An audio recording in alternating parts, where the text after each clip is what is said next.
Fiordland, the most ancient region of New Zealand, a primeval wilderness. Rising to 6,000 feet, the Murchison Mountains are steep and mist-shrouded, a barrier.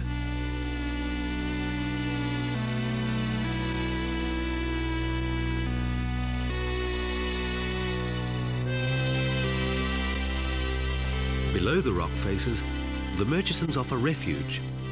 Amid subalpine scrub and tussock, a native bird is making its last stand. Fiordland is wet and rugged, unfriendly and remote, a place apart. Here in this far-flung place, birds like the orange-wattled kokako, the laughing owl and the moa paused before they were no more. But one creature, thought to be as dead as the moa, came back from extinction. Notornis mantelli, the Takahe, a 2-foot-tall primitive cousin of the pukeko. Remarkably, instead of early sketches commemorating another long-lost species, we still have live Takahe in this corner of Fiordland National Park.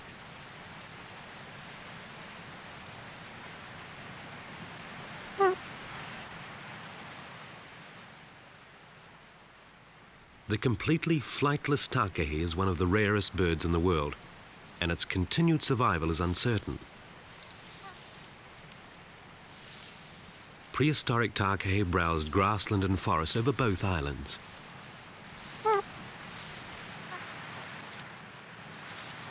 Soon after the Europeans settled in New Zealand, Takahe vanished. It was little wonder that their rediscovery in 1948 elated scientists around the world. A staggering population of 500 was counted. But 20 years later, disaster was to strike. Numbers were slashed by half, and after a brief revival, Takahe were in urgent need of help.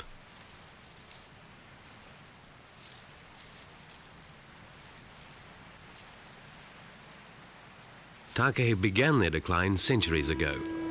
Subfossil remains show that the North Island population was dwindling before the coming of any man.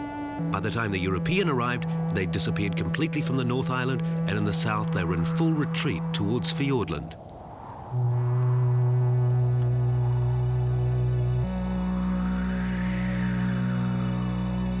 It's not clear why Takahe sought this high retreat. Perhaps it was climate, changing diet, or possibly Maori hunters. Europeans were to record sightings of only 4 Takahe prior to 1898. After this, they were considered extinct.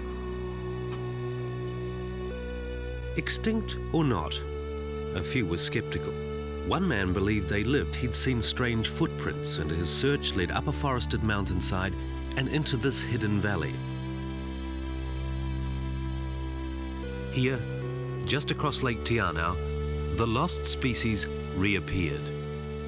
In November 1948, Geoffrey Orbell, a doctor from Invercargill, discovered the Takahe here on the front doorstep of Fiordland. In the company of scientists working on Project Takahe, Dr. Orbell is back. We were coming up the valley here, and from just over there I saw 2 birds feeding on this patch of stuff here in front of us.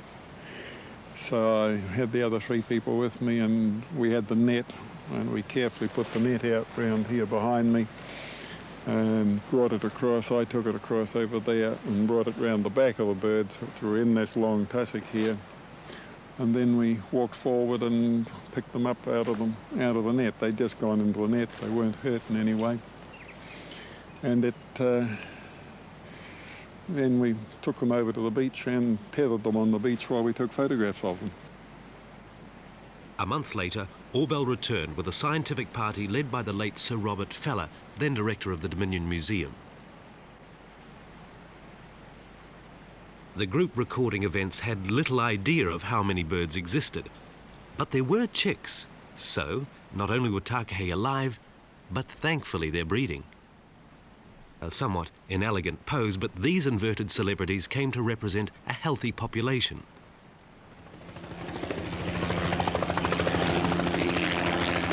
"20 years later, the population wasn't healthy.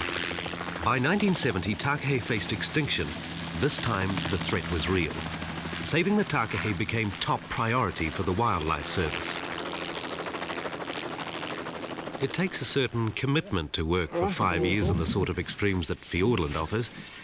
Scientists have worked alongside the birds for months at a time, summer and winter. Their concern is shared internationally.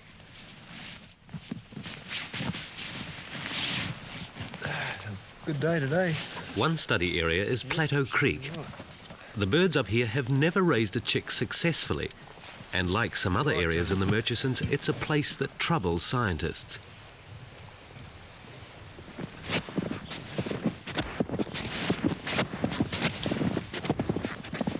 With time against them, they need answers to two important questions. What is ailing the Takahe, and can they be helped? To locate the birds, the scientists use a recording of the male's territory call.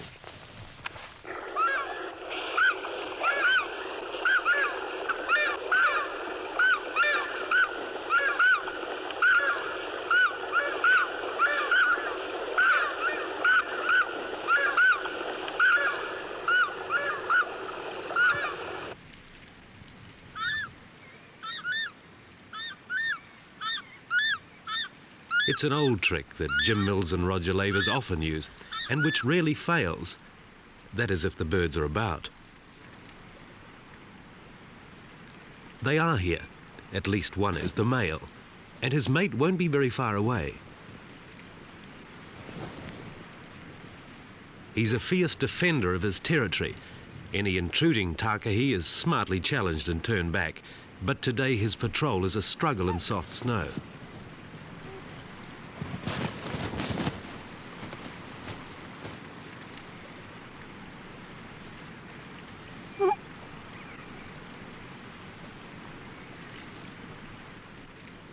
It's now spring.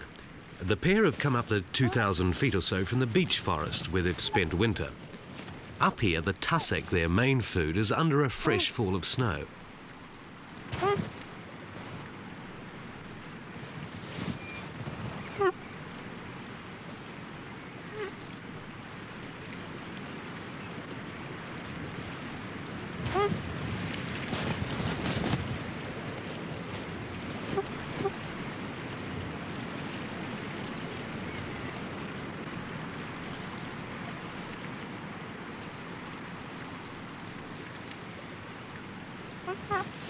The lack of food is serious. Our study pair must spend all the hours of daylight searching for other food. They're big eaters, and different morsels require different table manners. And like his Pukeko cousin, our male can grasp his food parrot fashion. He grazes 5 acres of tussock grassland, which he defends for life, and his mate, who's just appeared, will stay with him. Her plumage is good. She looks healthy. But if she's to have any hope of successfully rearing a chick this year, she must have good food now.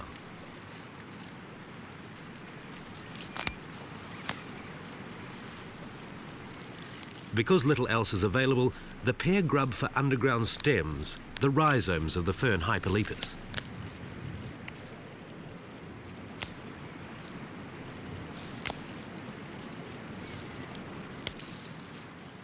Our male bird has lost some neck feathers, probably in a fight with another male over who had the better claim to Plateau Creek.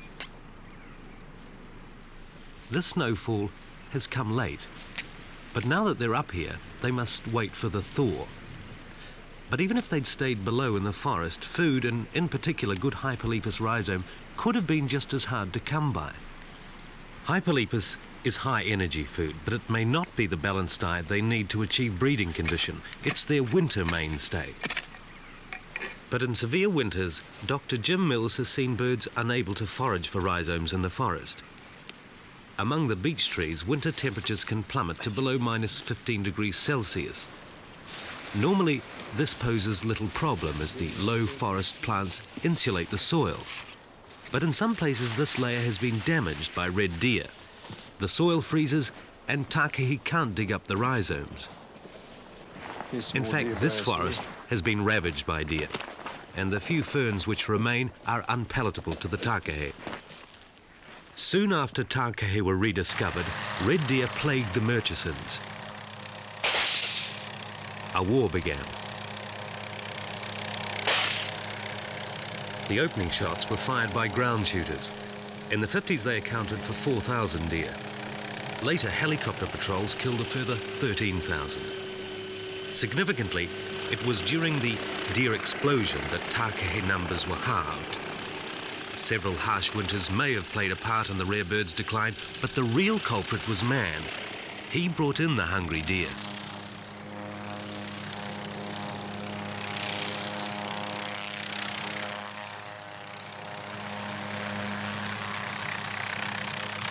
The forest is still eaten out, so the war goes on.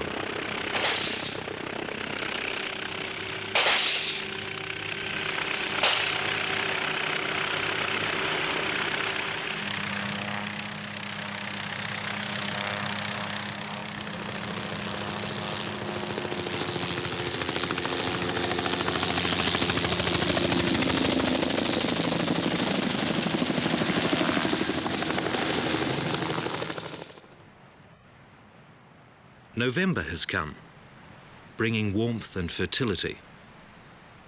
Beneath the hen, a single egg. But just as nature gives, it also takes away. And up on Plateau Creek, there are predators waiting. The wily weka is capable of stealing the egg.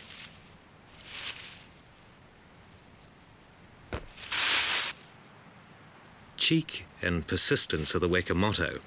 It tries bluff, threatening the hen.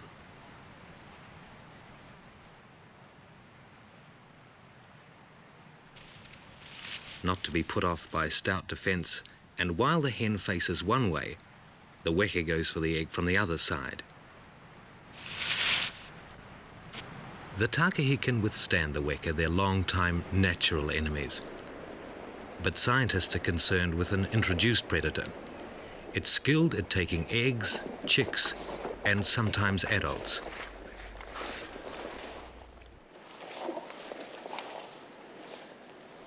Stoats are quick and deadly. Takahe deaths increased just 2 years ago when stoat numbers were exceptionally high.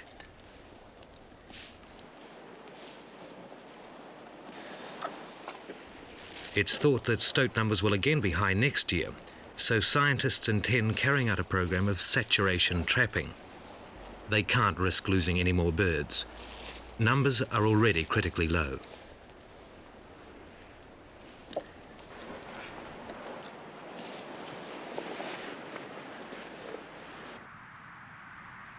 By December, the vivid green hebe scrub makes the tussock look pale and uninviting. But true to form, our pair have chosen the tussock in which to conceal their nest, and it's far from empty. It contains an anxious hen and a 30-day egg very close to hatching. She pulls in tussock stalks to deepen the nest bowl. The hen spends the morning on the nest while her mate feeds close by. He's careful not to reveal his presence and not to give away the nest's position. Both birds are nervous and secretive at this time.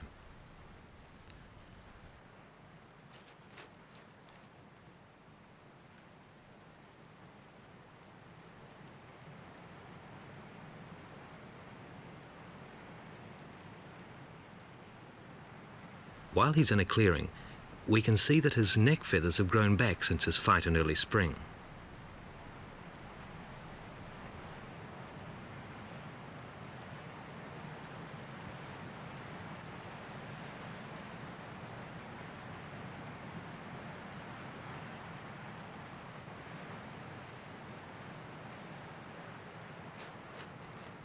feeding circuit complete, he wends his way home for afternoon nest duty.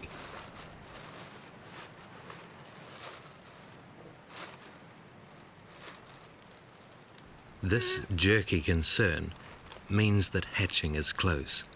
Beneath her, the long-legged passenger in its elongated egg is scratching the shell. Hearing the sound, she lifts her body slightly. And right on cue, the white tip of her beak breaks the top of the shell. The first film of wild Takahe hatching. After its first breaths, the chick begins work.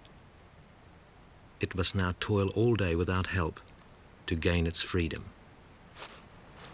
One day for liberation, another day in the nest, and after that, a fully mobile mini Notornis. Looking more like a miniature of the huge moa that grazed alongside its ancestral parents, the gangly-legged chick begins feeding.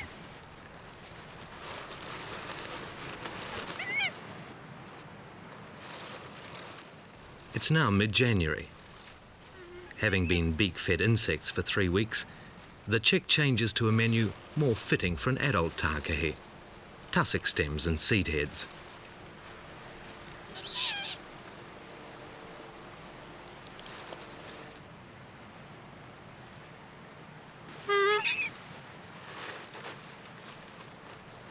But the flush of summer, strangely, is a critical time for the chick on Plateau Creek. None of its brothers and sisters of earlier years have survived for longer than a month.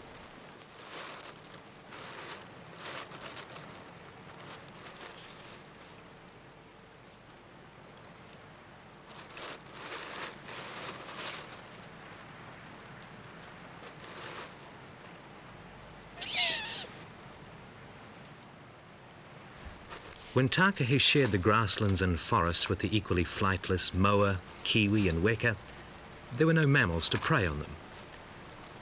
The large bodies and stubby, useless wings of our flightless birds have developed in New Zealand's unique isolation.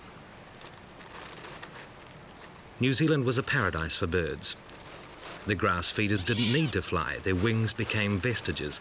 Their bodies grew. They became kings of their food chains. They peacefully followed a life cycle of ancient origin.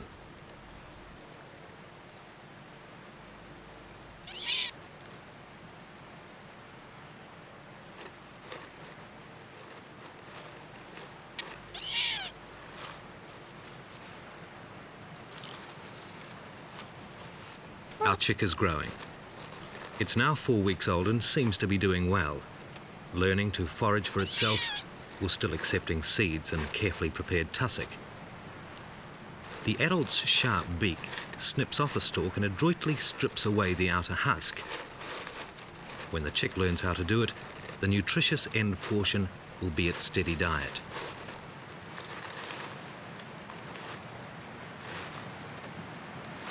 The chick is becoming stronger, so the family begin to travel. Their feeding range expands from the tight nesting territory. Through the Murchisons, other families are also on the move.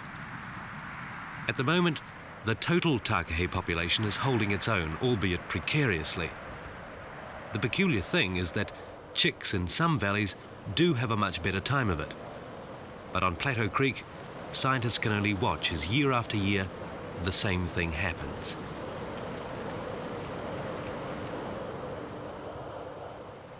By March, the valley is different. Native grasses are seeding, succulents and herbs are flowering. It seems like a place of sunshine and plenty, but it's not. The pattern of past years has been repeated. Our pair have lost their chick. The adults are in poor condition. They're molting now, and the hard winter and a fruitless nesting attempt has left them hungry. To fortify themselves for another winter, they must work their territory, feeding for 14 out of the 15 hours of daylight.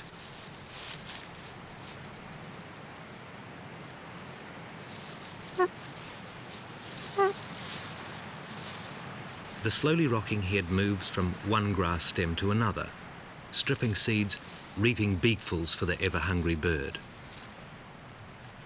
The takahe has a poor digestive system. It's inefficient and a lot of food energy is lost in droppings, another reason for long hours of feeding.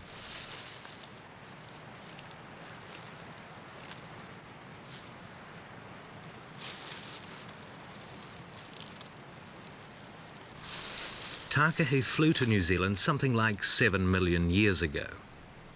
Here, in a land without grazing mammals, the takahe and the moa fed just like grazing mammals.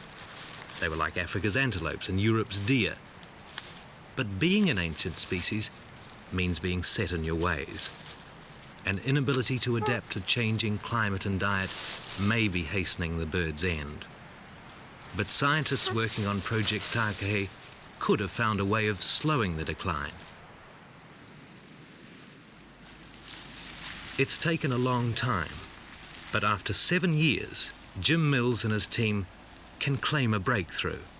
Summer and winter, doing a dozen tests in many places, they've measured and monitored weather, plant growth, nutrients, and what plants takahe eat and when. The evidence is strikingly conclusive. 15 fresh tillers. Plateau Creek and other areas where chicks die grow bad tussock, thus confirming what was suspected, that chick deaths are related to poor nutrition.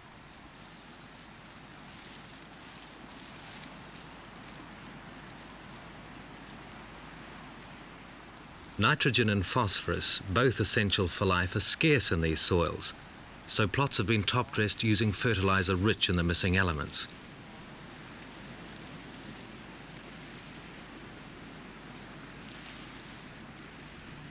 After the trials, it was important to know if takahe preferred enriched tussock.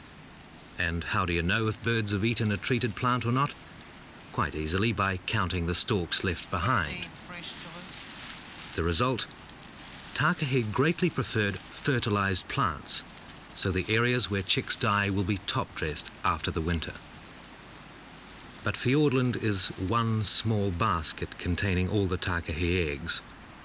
So scientists have always had a plan B, should plan A ever fail. Plan B is a captive breeding colony set up at Mount Bruce in the Wairarapa.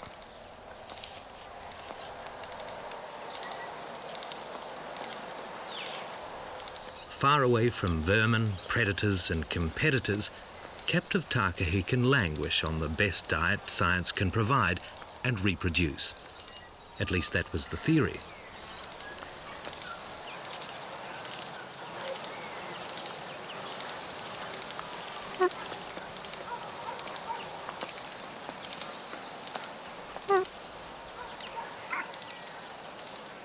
The birds thrive here, but until recently, the eggs they laid were infertile.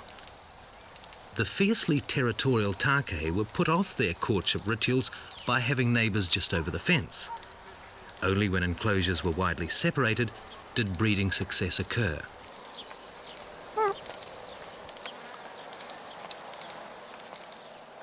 There are 7 birds at Mount Bruce. 3 breeding pairs, 1 pair raised here from chicks, and this chick, now 7 months old.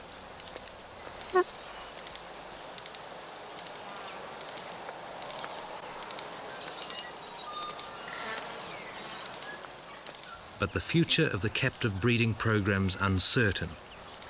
And so the Wildlife Service has decided that the takahe's best chance is, with a little help, back in Fiordland.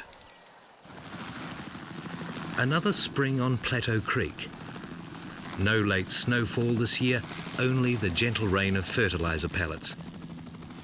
Somewhere below, the Plateau Creek pair are beginning another season of nesting and chick rearing, unaware of the noisy top dressers' intentions. The top dressing's timed so warming damp soils will dissolve the pellets.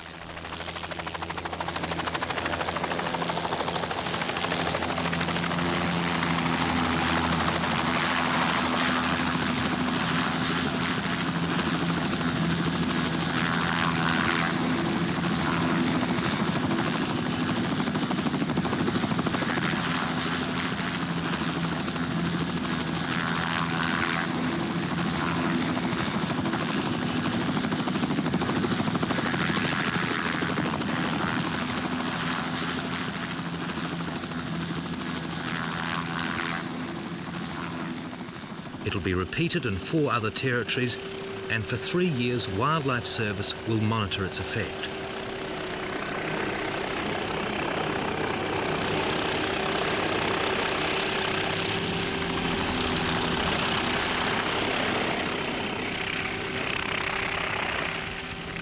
But fertiliser is no magic dust to be scattered over a blighted pasture. This year's chicks may benefit. It may be next year before they're nourished, or for scientists, the unthinkable, it may not help them at all.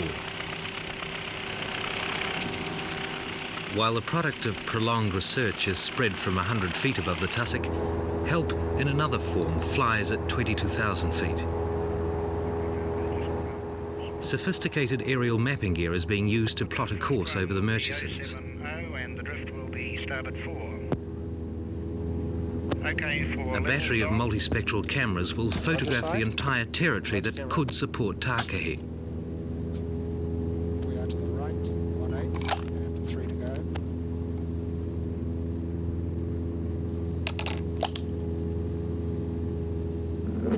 Roger, that is course. Course okay, hold it. We're on 90 degrees down. Turn now. The aerial photographs will clearly define the good and bad tussock in distinct Start colours. camera. Inferior tussock will be started. earmarked for possible fertilising. Good areas in nearby ranges may be stocked with Takahe, a transplant aimed at spreading this unique species and preventing a catastrophe. Stop camera. Camera stop. Roger, next run B, Bravo, on 061, 48. Below in far-off Fiordland, research has answered many questions, but there are evolutionary unknowns. Has some genetic switch been thrown? And just as naturally as an animal evolves, is the Takahe destined to perish? Can man only slow the inevitable, or can he stave off extinction?